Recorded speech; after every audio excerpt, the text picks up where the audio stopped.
What's going on, everybody? Matt Malatesta in the podcast room here at Vype. We got the guest, Mr. Basketball in the city of Houston, Rhossi Carron. All right, Rhossi, tell me about these two games coming up. Just who's playing and how hard is it to put something together like this? First of all, thanks for having me. It's a great podcast setup that you have here. The Battleground 2k24, November 9th at Toyota Center. It's a college basketball doubleheader. And in the opening game, we're really excited about it because it's two really high-level games we believe in. In the first game, Rice versus Florida State. And then in the second game, Houston versus Auburn, which is a massive game, probably one of the top 5 games in the non-conference schedule. Really excited about it. 2 top 10 teams. Again, November 9th at Toyota Center, college basketball doubleheader. You were in the grassroots world forever. And, you know, it's all relationship. And surely this is how you were able to put this together. But, you know, tell the people, like, how do you put something together like this? Is it relationship oriented with all the coaches you've known forever? I travel across the country and I speak to up and coming students who want to work in the sports marketing or the sports business. And I always tell people, unlike any other industry, like the sports industry is about relationships. It's about networking. It's about not just getting to know people, but adding value to people and allowing people to trust you through your work. So I spent 15 years in grassroots. I was the program director of Basketball University. And, you know, obviously we produced a number of high-level players who have come through the city. And we just finished talking about Quentin Grimes, who's from this area. And at that time, I just had an opportunity, because we had high-level players, to connect with coaches and to build relationships over a 15-year span. So when I got out of it, and at that time, again, I was running grassroots basketball and doing high school events. So it was just a natural transition with relationships and you know, obviously the marketing experience and being connected to athletes and coaches to transition into developing and operating college basketball sporting events. So it's something I'm really excited about doing. And you know what's kind of cool is with the NIL opening up, you're kind of in the middle with coaches, players, and companies that want to have to, you know, sponsor events like this. So we're at a really wild crossroads of sports marketing. It's taken on a life of its own. But, you know, talk about this first game, Rice versus Florida State. New coach at Rice, experienced coach at Florida State, and one of the top teams in the ACC. It's a great opportunity for Rice University, especially as it pertains to Coach Lanier coming in, setting a new culture, raising expectations. It's a great opportunity for them to get out there and show their fans where the program is headed. As far as Florida State, Coach Leonard Hamilton he'll be a Hall of Fame coach. And athletically, like when they come in, like, if you're a basketball fan, it's going to be something really special to watch. The size, the length, the athleticism, the toughness. It's going to be a great game, and it's going to be a great opportunity for Rice basketball. So I'm excited for the Houston fans here. What Kelvin Sampson has done in the city of Houston, I'm old. I love Phi Slama Jama, Guy Lewis, and then it just went dead for decades. He's completely revitalized the city of Houston as it relates to U of H basketball. Everybody's on board, beautiful facilities.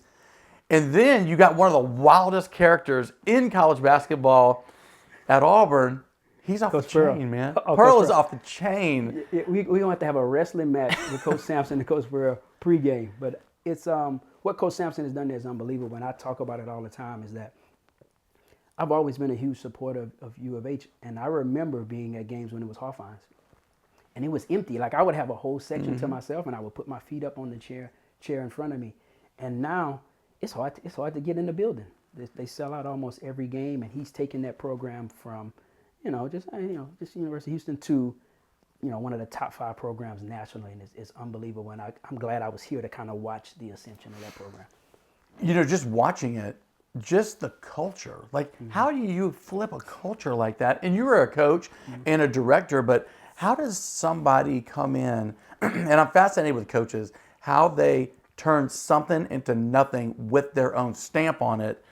And now you see they're in the Final Four and they're on the cusp of winning national championships. How does somebody do that? I think that it's far beyond coaching, because there are a lot of guys who are really good coaches, and there are guys like Kelvin Sampson who are visionaries and CEOs. He basically came in with his vision, worked his plan, and he had an identity as a coach. And I think the best coaches do a great job of instilling their identity on their team. And Coach Pearl is the same way. Like when you watch them play, they play like he coaches. And the same thing with Coach Sampson. So that's going to be a physical game. I joke with Kellen all the time. I say, man, y'all playing tackle football out there. Yeah. And that Auburn-Houston game is going to be as physical as it gets. I feel sorry for the referees. It's an SEC football game wrapped in a basketball game here in the city of Houston. Yeah.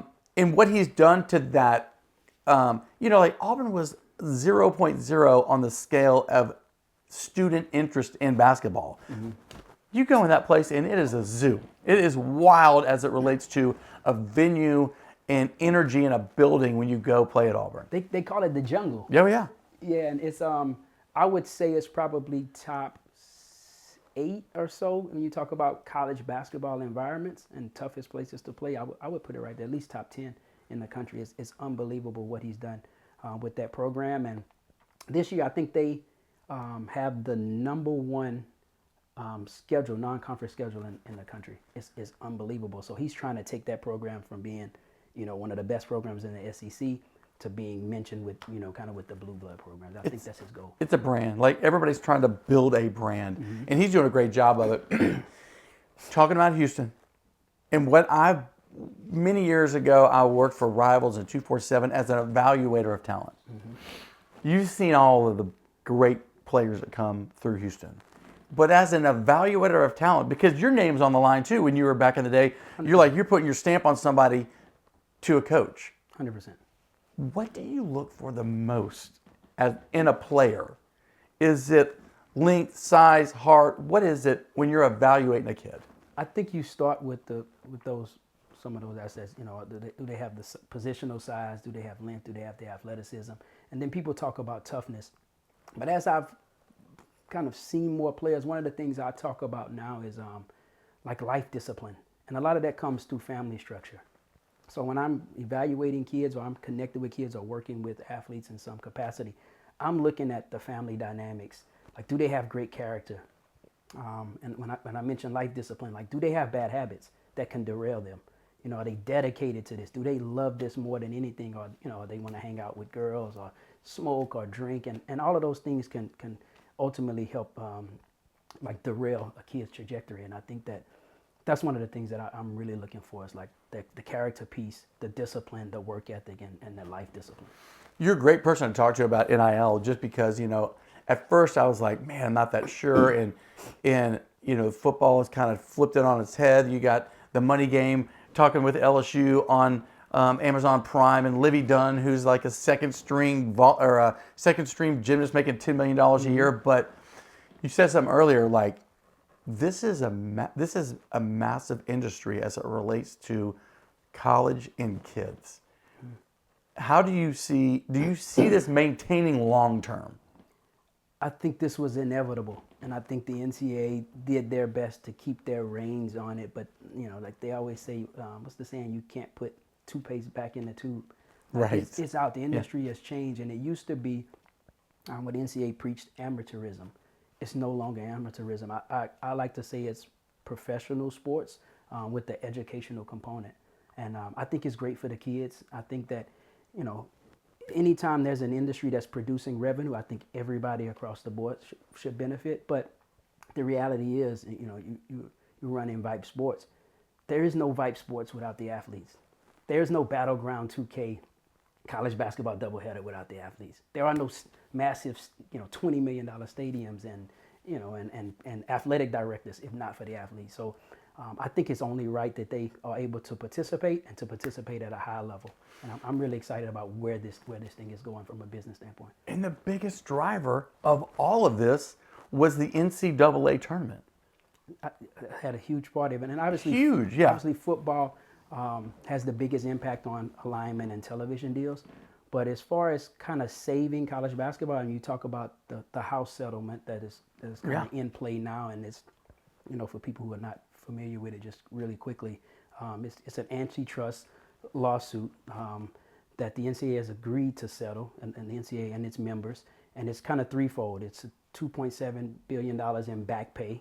And because of the statute of limitation, it goes back to 2016. So athletes from 2016 to 2023, I believe, will share in some back pay, $2.7 billion.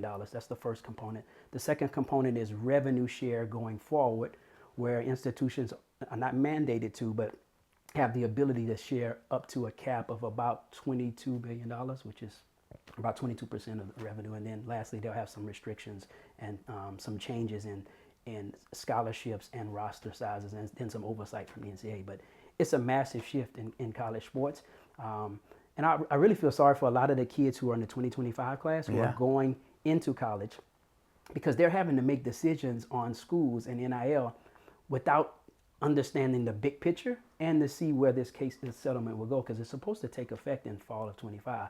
But I think they'll have some hiccups along the way and some changes along the way.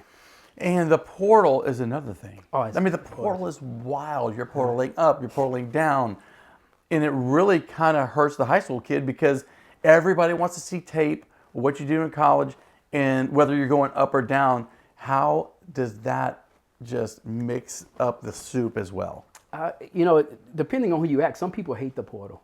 And I look at it as, I would like to see kids have stability, because again, we talked about life discipline. Some of consistency helps you to grow and to maintain. But I also believe in fair market value. It's like, if a coach decides to leave coaching at a mid-major to make more money at a Power 5, and it benefits him and his family, he should do that. And I think that players should have the same opportunities. Now, they need some guidance and some counseling behind moving strategically. I don't think it should be the Wild Wild West, but again, the head of the NCAA at one point was making $8.5 million a year. The athletes should make money. Right. Coaches are moving to make money. The athletes should have the opportunity to move if it helps improve their career in some aspect or improve their family life. All right, so you're from Southeast Texas. 100%. Port Arthur, Texas. Ooh, they got some basketball over there. Yep. When you were growing up, who were kind of your mentors, your idols? From a mentor standpoint, our high school coaches helped to kind of shape us. Obviously, Coach James Gamble, who's a legendary coach in Texas, was one of my coaches. And the impact that he not only had on basketball in the Golden Triangle at Port Arthur Lincoln, but across the state of Texas. But from a basketball standpoint, I watched, B.J. Tyler, Brian Saye, Stevie Jackson. Those guys were guys that came before me and really helped to stamp the Port Arthur Lincoln brand. And I got a chance to play with a guy who's, to me, is one of the best players to ever come through the state. Is a guy named Emmanuel McElroy. And real basketball fans would remember him. He's one of the best players that I've ever played with, or I've ever seen play high school basketball. City of Houston, it seems like it's down. Explain why people go to the prep schools, because it frustrates the media people, because it's like, oh my gosh, we want to see these guys. They're right here in town, and then they leave. And then it's hard for high school coaches because they don't know who's coming or going. But explain why people are leaving it en masse. I think early on, 10 years ago, people were leaving because they viewed those prep schools as a better opportunity from a basketball development standpoint. Can I put myself in an environment with players that are on my level, other Division I players? And I think now, because Texas is if not the premier basketball state and one of the premier football states as well, I think that when you see kids leave now, it's less about the competition level and more about the NIL component.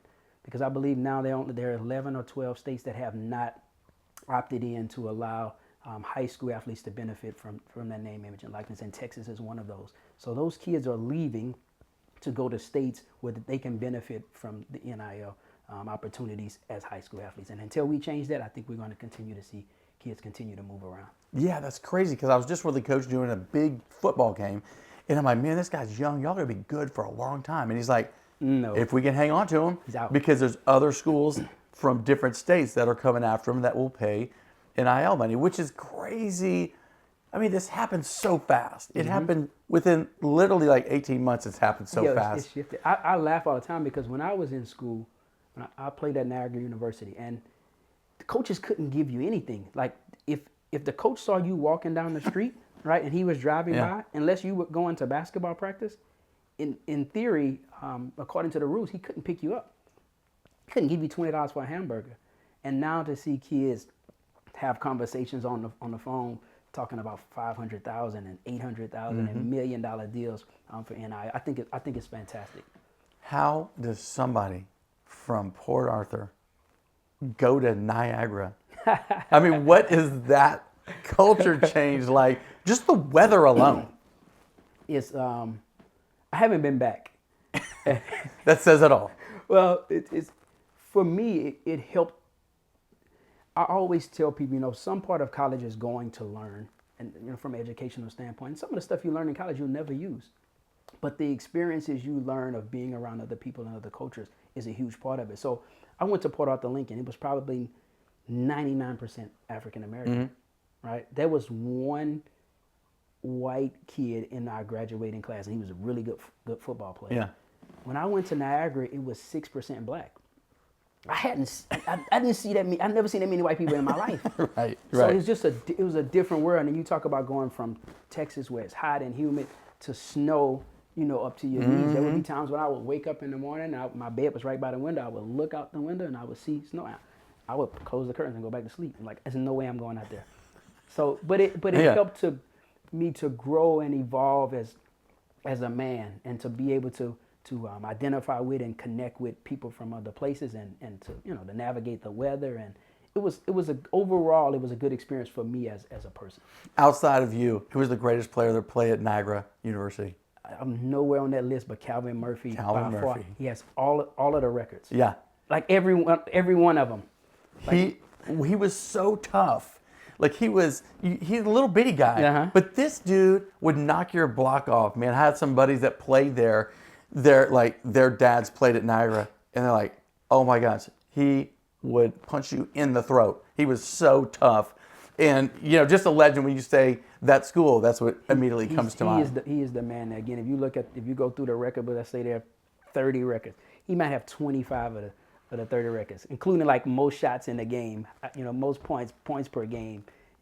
It's unbelievable. And I don't even think they had a 3-point line at that time. So what he would have done with a 3-point line would.